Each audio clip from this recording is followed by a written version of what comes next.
Thank you. Thank you. You may be seated. Thank you. This is the first prophecy conference. I've been invited to many prophecy conferences, but this is the first one that I was allowed to talk about prophecy. Every prophecy conference they say, please, none of that discussion about Islam and the Bible, just your testimony.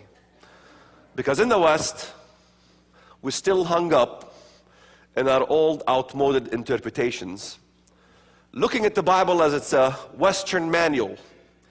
It's a Western manuscript. So in the West, they kind of look at the allegory as literal and the literal as allegory. So the 7 mountains are in Vatican, yet there are other 7 mountains in the world. You got 7 mountains in Mecca, you got 7 mountains in Istanbul, you got 7 mountains in San Francisco. I mean, why can't it be San Francisco? Why are we picking on the Catholics? Now, we're going to have a long, long study. I am not an exciting teacher.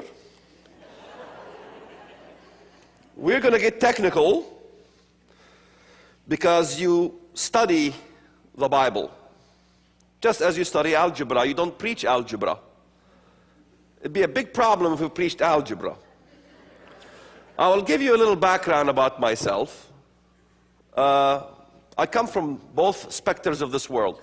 My mother was an American who met my father, who's an Arab, Jordanian, in Humboldt State College, University today. My American side, my great-grandfather was mayor of Eureka, California. He was also an excellent friend with Winston Churchill. From my other Arabic side, my grandfather was the chieftain, Mukhtar, and he owned a big portion of the shepherd's fields, you know, where the angel came down and proclaimed the Messiah.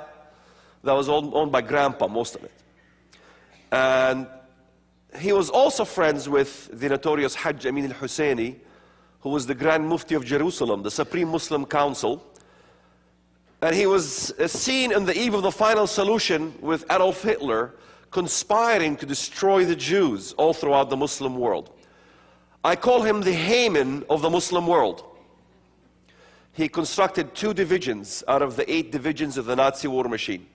Most Americans do not know that 2 divisions out of the 8 divisions of the Nazi war machine were Muslim fundamentalists. Most Americans think that Islamic fundamentalism is something new. It is not. It's very old.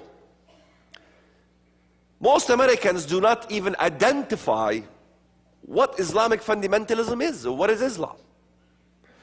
I'm going to identify Islamic fundamentalism for you, so when you see it happen, and you watch the footage on the TV, or you listen stuff on the radio, that everything is going to fit the mold of this definition I'm about to give you.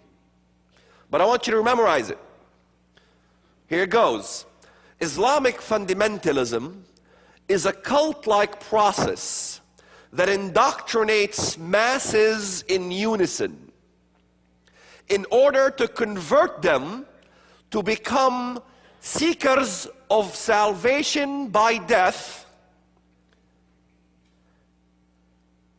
in order to establish an Islamic theocracy where Sharia law takes over the entire laws of the society, in which Islam and Muslims are dominant and non-Muslims are subservient.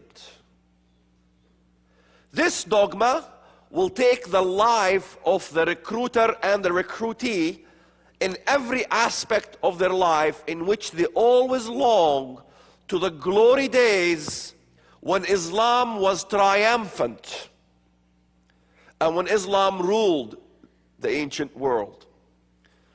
They're simply a needle that's stuck in the past. Islam was wounded by the Christians when the Ottoman Empire was dismantled. And what is being attempted to happen now is that this wound must be healed. It must come back to life, and Islam must be revived. This is what you see happening around you. Yet in the West, there is this facade of denial of what is going on. When I first started to read the Bible, I was fascinated with the minor prophets. I began to see very quickly that the good guys that I knew were the good guys were the bad guys in the Bible. And the bad guys in the Bible were my good guys. Something was very fishy.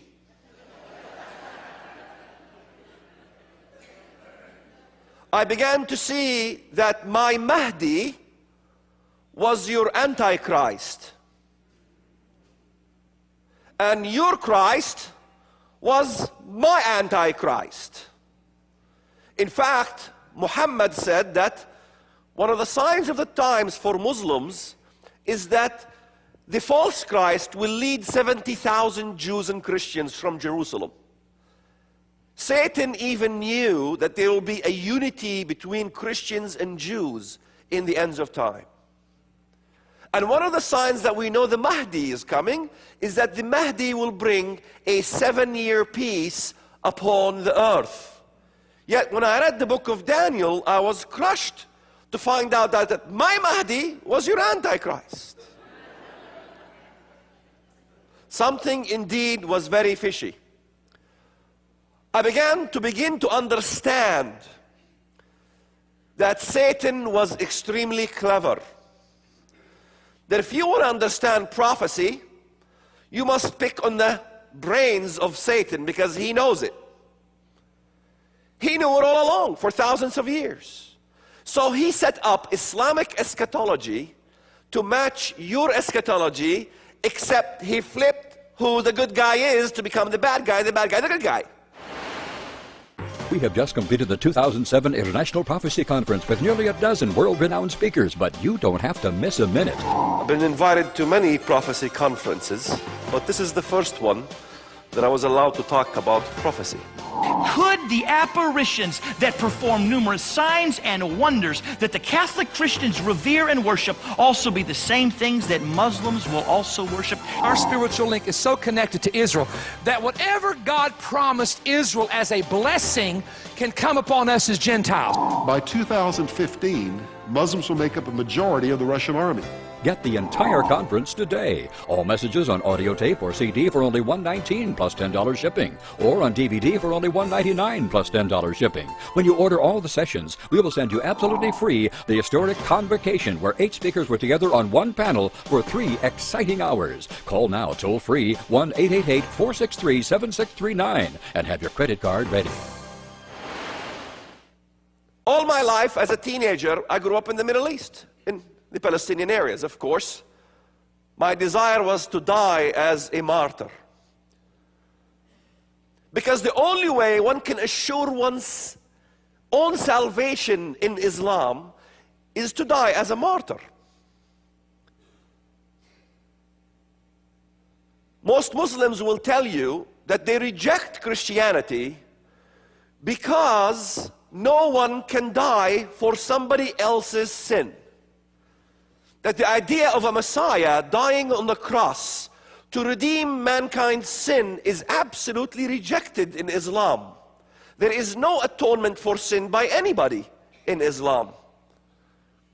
This is the main focus, that Islam came as a religion was to supposedly correct the Jews and the Christians, specifically the Christians, because the Christians believe in the Trinity and they believe God is our Father. They believe God came in the flesh. They believe that Jesus died on the cross. All these things are denied in Islam. Islam came as a religion for one sole purpose and one reason alone. That is to deny Abba, our Father.